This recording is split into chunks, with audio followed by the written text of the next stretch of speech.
Hello, this is John Rowell. It is Wednesday, August 27th, 2025, and I'd like to give you a brief update on the frontline situation in the Ukraine-Russia conflict. So first, I'm going to focus in on the city of Kupiansk. Kupiansk had been out of the news for quite a while. It served as a northern buffer to the Russian advances, but now it is quickly falling into the Russian net, and you can see the proximity of Kupiansk to the Russia-Ukraine border. So this is the Russia-Ukraine advance. And before Russia advanced on Kupiansk, they first needed to advance past looks like the Oskol River.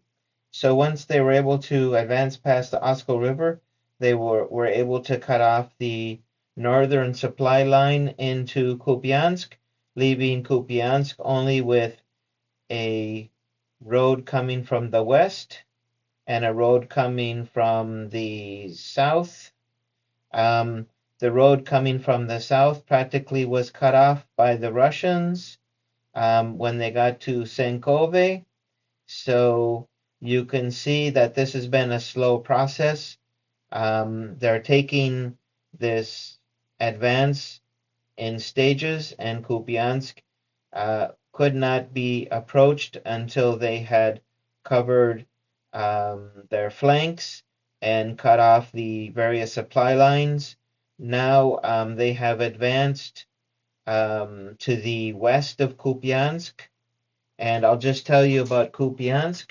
It is not a very big city and does not have a lot of areas that could be a fortified defensive area. So Kupiansk um, had a lot of weaknesses as far as a defensive position.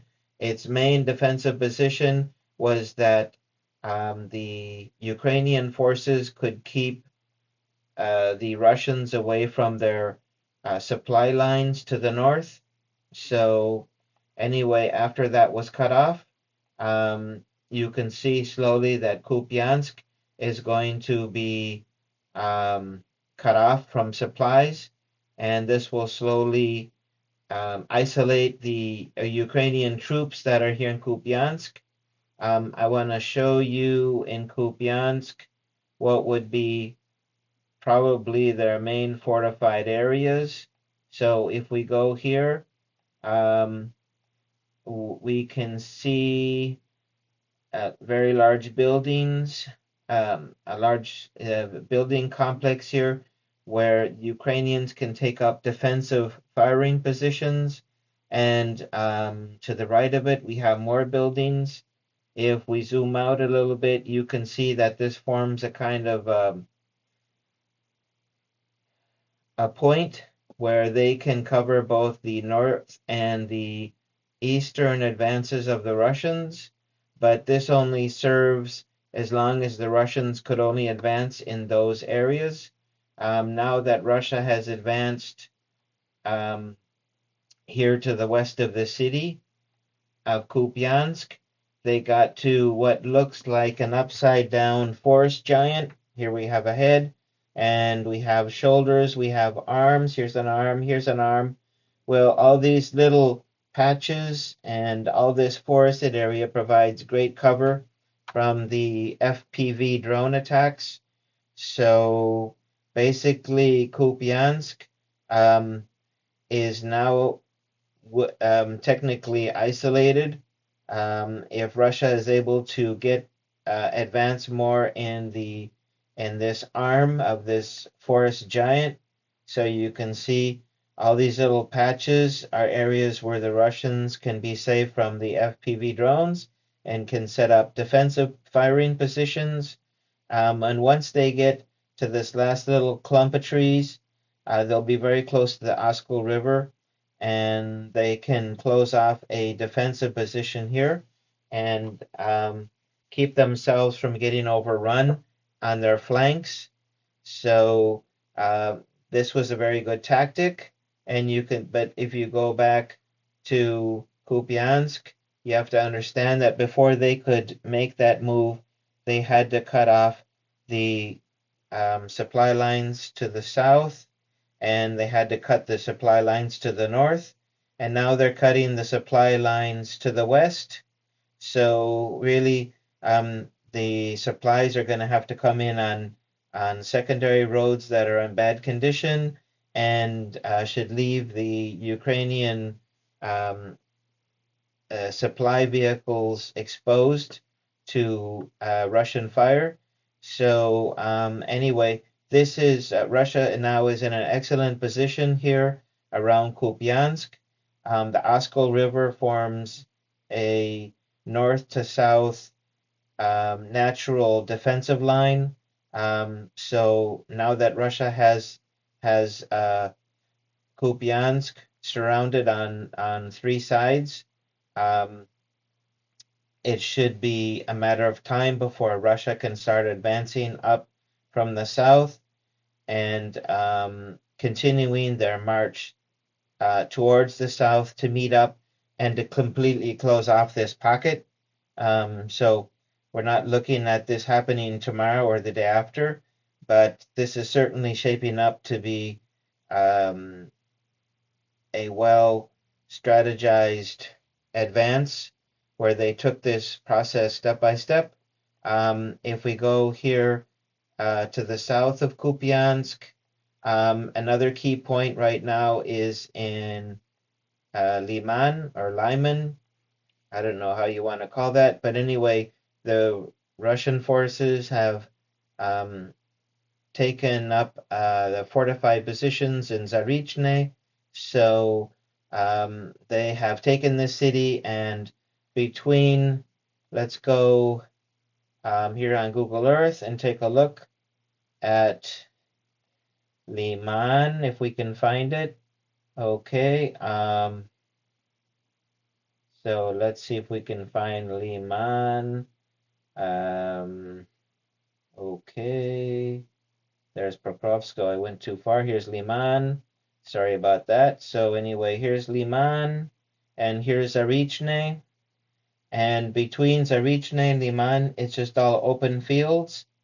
There is some areas where Russian forces could advance under the cover of trees, and so, but that still won't get them into the city. They would need to cover this whole area and then be able to make the jump over to the other fortified, you could call it tree covered areas where they could avoid the FPV drones.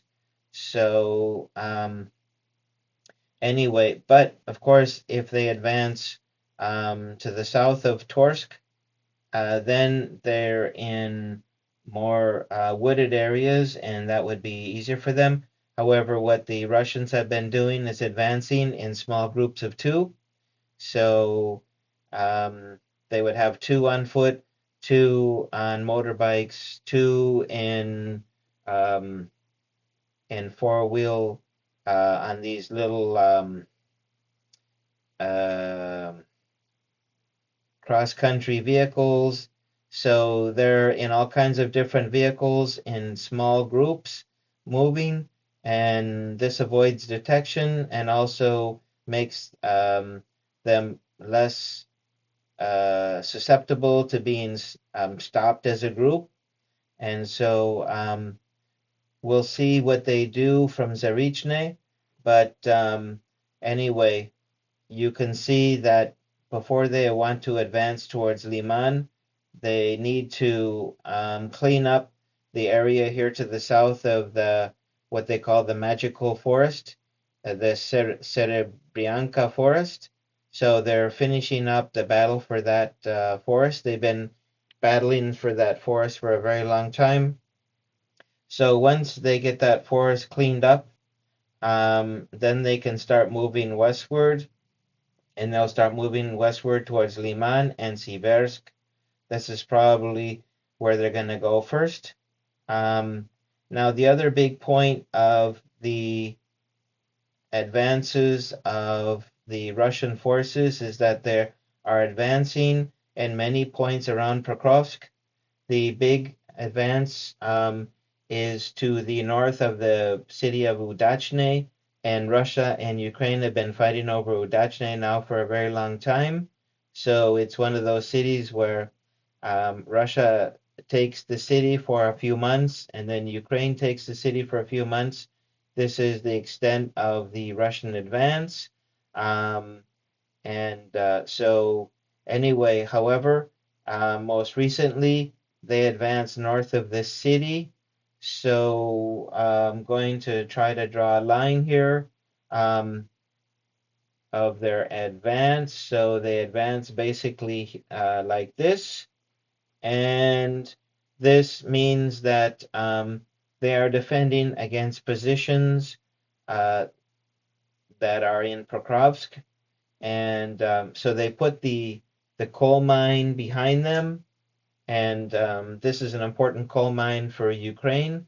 So if they can take this coal mine, this would be a big victory for Russia. This is a huge one of their Pokrovsk coal mines that the country depends on for their coal supply.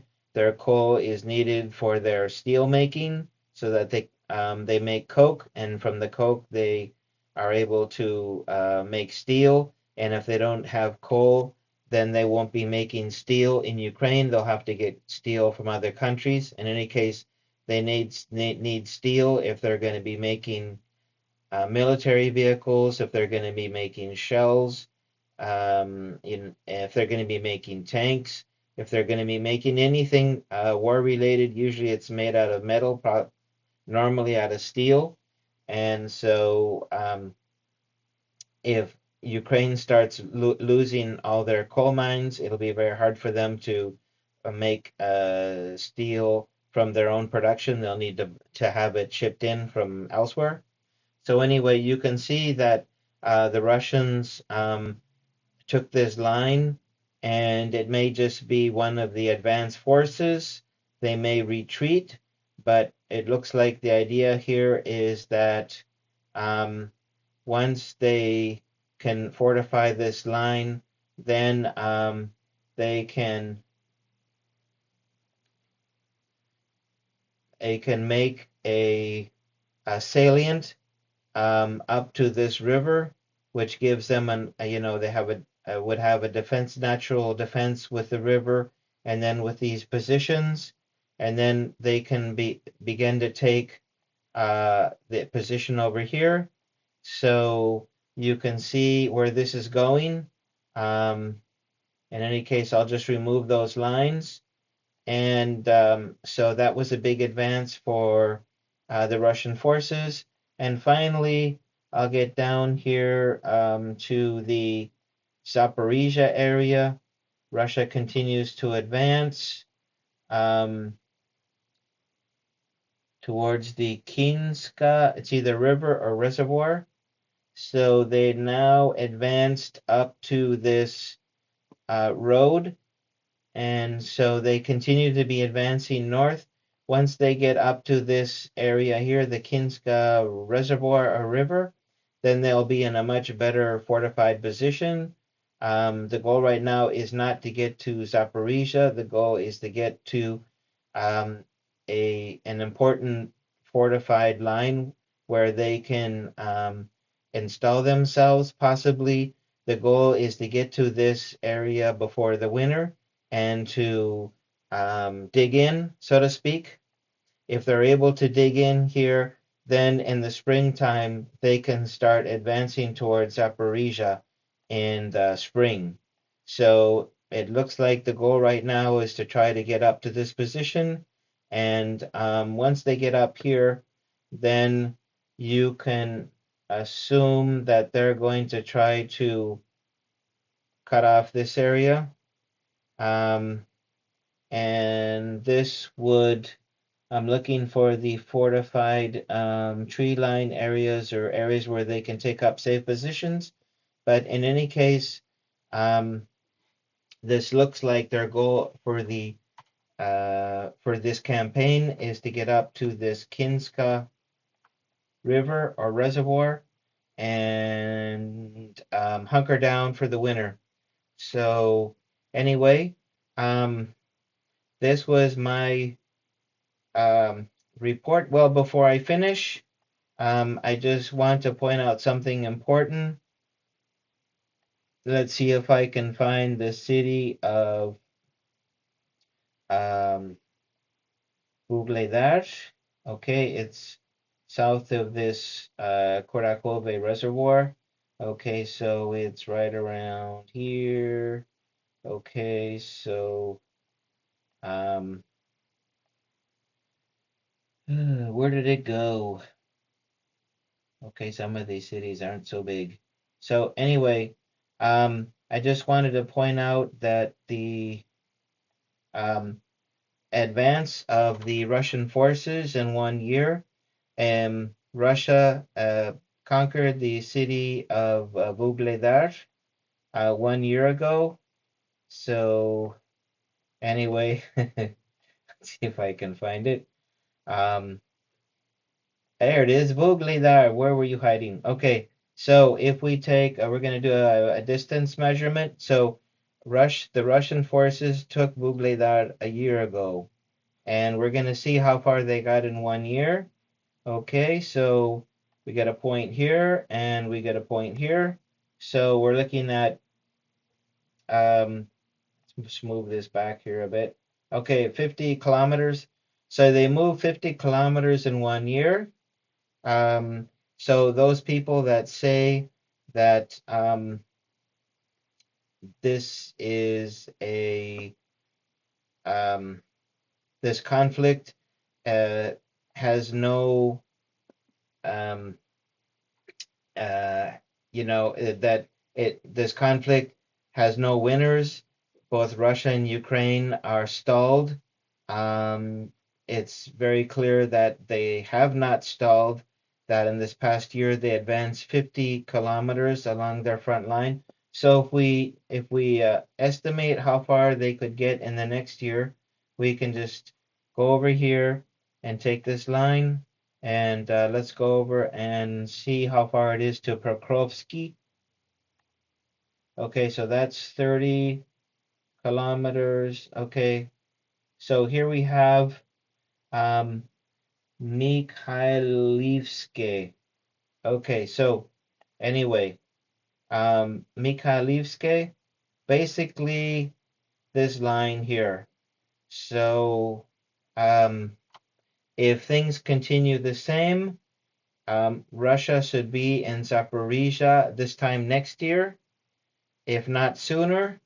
And if we take 50 kilometers from Pokrovsk, how far can they get? Can they get to Pavlograd? Let's see.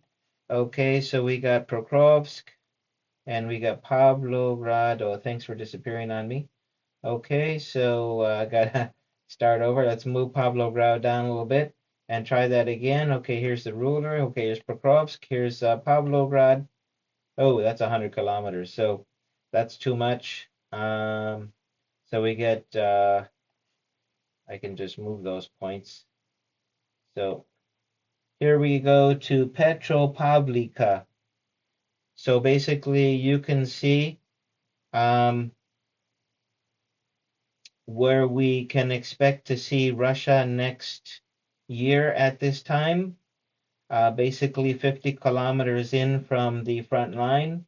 In the southern part where Kherson is, it's hard to say exactly where that's going to go. That line has stayed pretty stable since the beginning of the conflict. So you can see now where how far 50 kilometers is, and how. So by this time next year, the Russian forces should have conquered Zaporizhzhia, Kramatorsk, Sloviansk, Izium. Let's check here Kupiansk, and the distance from Kupiansk to Kharkiv. So we're going to check the distance from Kupiansk to Kharkiv. That's 100 kilometers, so that's still outside that range. So that's also Ukraine's second largest city. So anyway, you can see if the Russian forces have advanced 50 kilometers west in a year's time, at certain points in the front line. They could possibly advance that again in the course of a year. And so that won't get them to Kiev, but it'll certainly get them a lot closer to some of the key Ukrainian cities. Once they get to, so let's say in 4 years, they could be to Kremenchuk. Um, let's assume, or let's just measure the distance here. So here's the front line. Here's Kremenchuk. That's to be about 200 kilometers, 280. So that's a little more. In any case, some have said that Ukraine is running out of troops. Once they run out of troops and they're not able to cover the breaks in their front line, the Russian forces may be able to advance at speed. We will see. In any case, I thank you if you have stayed into this video until now. So anyway, wish you all the very best, and thanks again for joining me for this video. Stay tuned for the next one. Take care.